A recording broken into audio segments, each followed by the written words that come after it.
ना ते वेगवेगळे पदार्थ टाकायचे. कशाला टाकायचे? या लोकांना खुश करायला. या लोक म्हणजे हे लोक कोण? म्हणजे नैसर्गिक शक्तींना खुश करायला. त्याला काय म्हणत होते? ते हवी म्हणत होते. हवी काय म्हणत होते? हवी.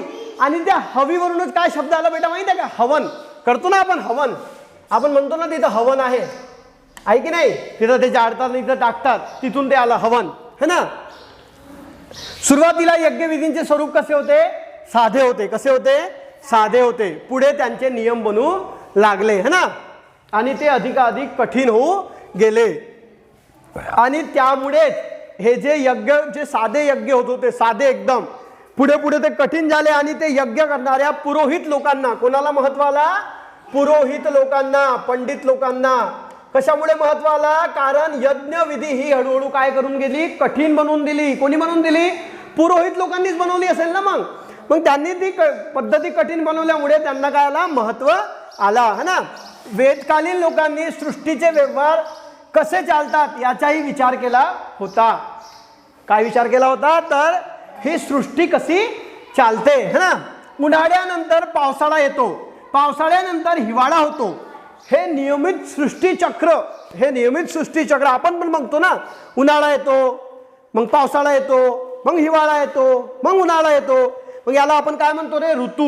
आपण म्हणतो म्हणजे त्या वैदिक काळातील लोकांनीच त्याला ऋतू म्हटलेलं होतं. आणि आपण सुद्धा काय म्हणतो?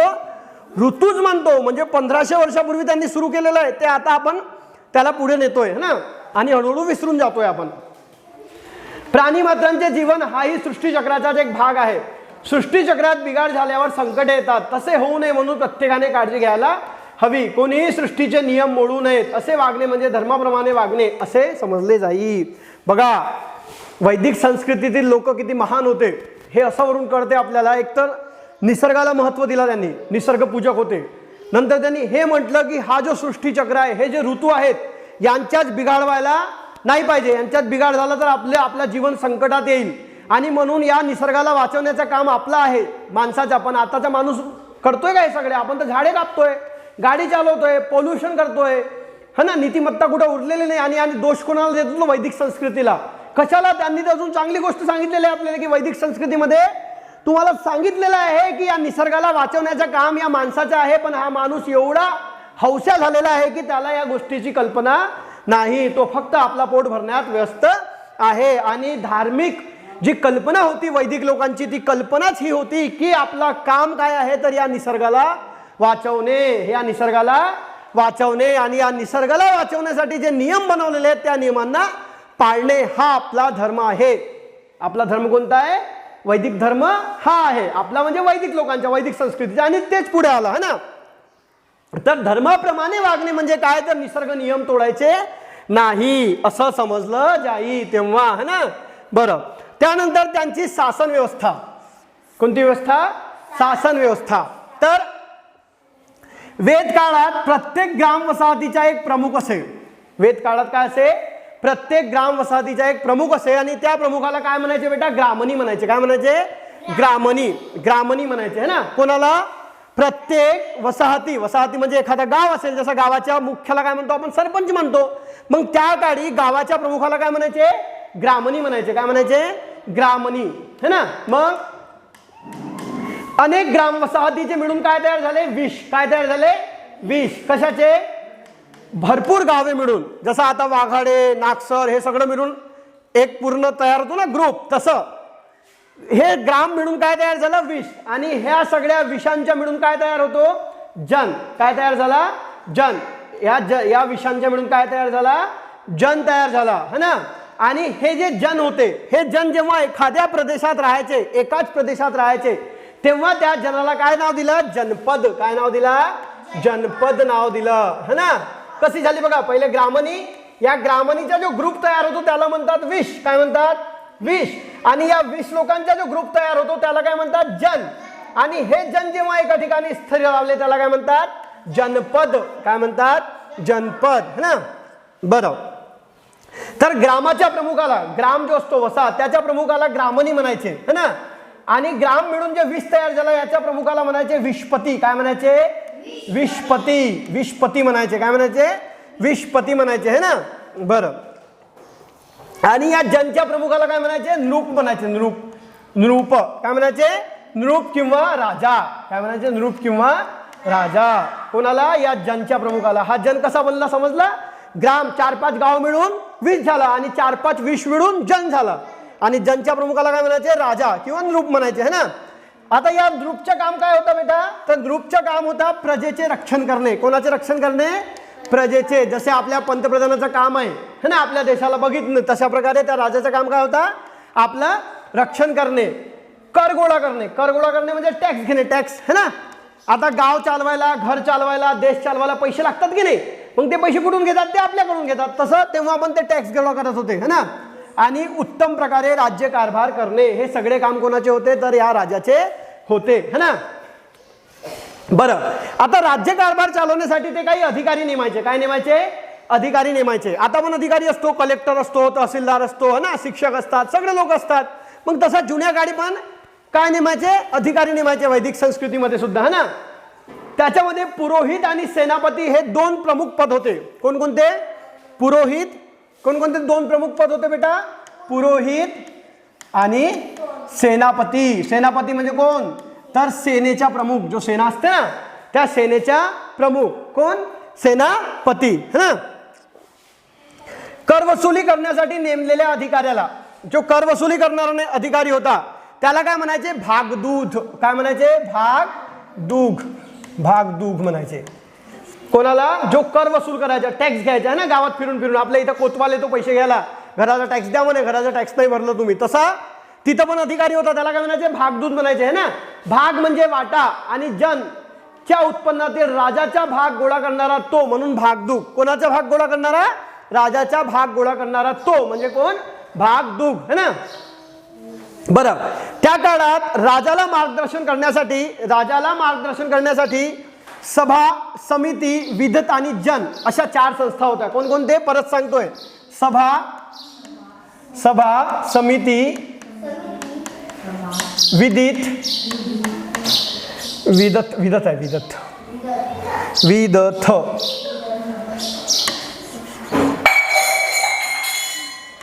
विधत आणि जन है ना. हे 4 समिती होत्या आणि हे 4 समिती कोणाला मार्गदर्शन करत होते? राजाला. कोणाला? राजाला मार्गदर्शन करत होते. आणि याच्यामधून याच्यामध्ये सभा आणि समिती, ठीक आहे, याच्यामध्ये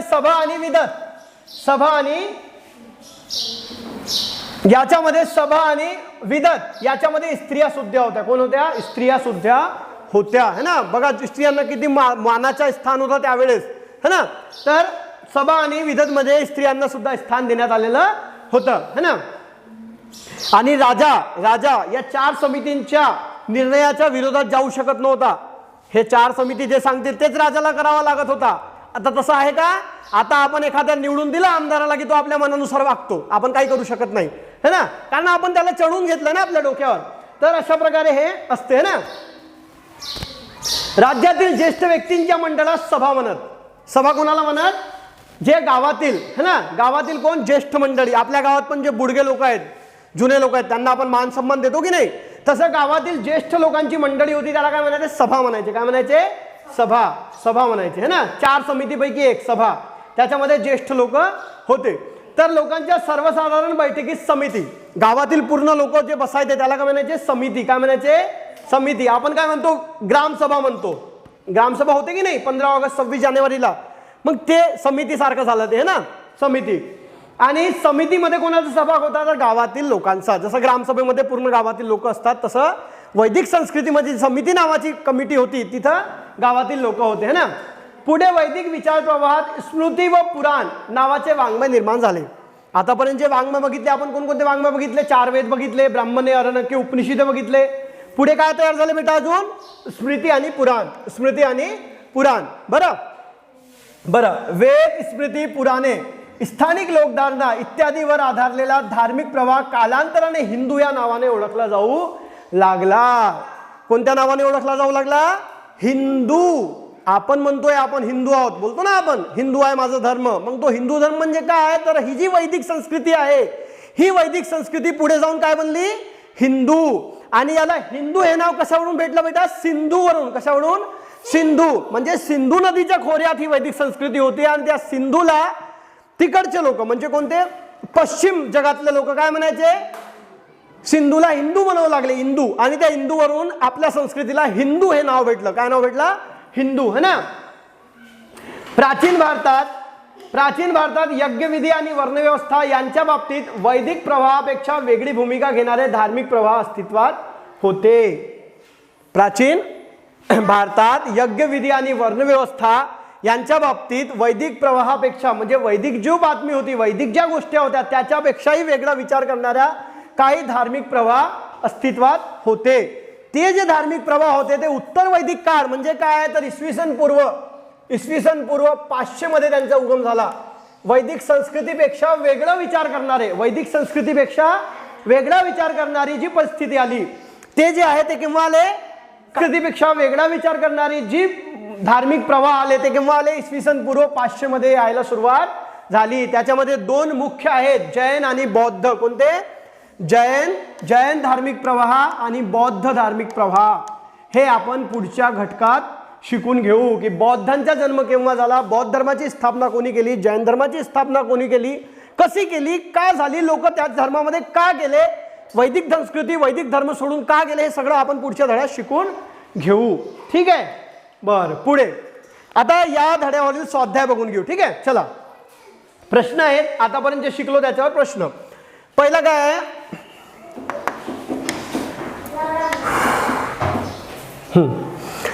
पाठातील आशयाच्या विचार उत्तर लिहा वैदिक साहित्यातील विद्वान स्त्रिया पण सांगा गार्गी मैत्रेयी अजून लोपमुद्रा ठीक आहे वेदकालीन मनोरंजनाची साधने काय सांगितले बेटा ते शर्यत लावायचे रथांची शर्यत लावायचे की नाही त्यानंतर अजून मृदंग वाजवायचे है ना वीणा वाजवायचे है ना डमरू वाजवायचे शंख वाजवायचे है की नाही हे सगळे त्यांचे मनोरंजनाची साधने होती ठीक आहे चुक्की बरोबर यज्ञात म्हटले जाणारे मंत्र यज्ञात म्हटलं जाणारे मंत्र कोणत्या वेदमध्ये आहेत हा बरोबर आहे का ऋग्वेद चूक आहे यजुर्वेदामध्ये कोणत्या वेदामध्ये आहेत मंत्र यजुर्वेदामध्ये ठीक आहे अथर्व ऋषीचे नाव दिलेला वेद अथर्ववेद बरोबर आहे का हा गुड यज्ञ विधींच्या वेळी मंत्र गायन करण्यास मार्गदर्शन करणारा वेद सामवेद हे पण बरोबर आहे ठीक आहे बरं वैदिक वाङ्मयाची भाषा कोणती आहे संस्कृत ठीक आहे विद म्हणजे ज्ञान गोधूम म्हणजे गहू घराचा प्रमुख म्हणजे कोण ग्रहपती है ना घराचा प्रमुख कोण होता ग्रहपती श्रेणी म्हणजे काय तर ते आपण संघटना बघितली व्यावसायिक कारागीर लोकांची संघटना आणि त्या श्रेणीचा प्रमुख कोण होता श्रेष्ठी कोण होता श्रेष्ठी ठीक आहे तुम्हाला माहीत असलेली वाद्य लिहायची सध्याच्या काळातील स्त्रियांचे किमान 2 दागिने सांगा 2 दागिने स्त्रियांचे कोणकोणते दागिने घालतात कानात काय घालतात नाव सांगा ना त्यांचे कानात कुंडल घालतात अजून कमरपट्टा घालतात की नाही मंगळसूत्र घालतात की नाही हार घालतात की नाही चला सध्याची मनोरंजनाची साधने कोणती आहेत तर मोबाईल सध्या मनोरंजन साधन कोणतं आहे दिवसभर मोबाईल टीव्ही आहे वर्तमानपत्र आहे भरपूर आहेत नृत्य गायन पिक्चर सगळं ठीक आहे वेदकालीन लोकांच्या आहारामध्ये कोणकोणत्या पदार्थाचा समावेश होता शिकलो ना आपण गहू तांदूळ बार्ली सातू दूध दही मध है ना वेद काळात गायींची विशेष काळजी का घेतली जाई कारण गायीला विशेष महत्व होता आणि विनिमयासाठी म्हणजे देवाणघेवाण करायला गायीचा वापर होत होता म्हणून त्या काळात गायीला विशेष महत्व होता संन्याश्रमात मनुष्याने कसे वागावे अशी अपेक्षा आहे संन्याश्रमात तर घरबार सोडून द्यायचं है ना आणि एका ठिकाणी थांबायचं नाही चिंतन करायचं कशाचं चिंतन करायचं की हा मनुष्य जन्म का भेटलेला आहे देव कुठं आहे त्याच्या शोधात फिरायचं है ना संन्याश्रम मध्ये त्यानंतर टीप लिहा वेदकालीन धर्मकल्पना कशावर आधारित आहे निसर्गावर कशावर आधारित आहे निसर्गावर है ना ते काय त्यांनी सांगितलं ऊन वारा पाऊस या सगळ्या गोष्टींना त्यांनी महत्व दिला त्यांची स्तुती केली त्यांना देव मानलं है ना बरं वेदकालीन घरे कशी होती बेटा मातीची आणि कुळाची ठीक आहे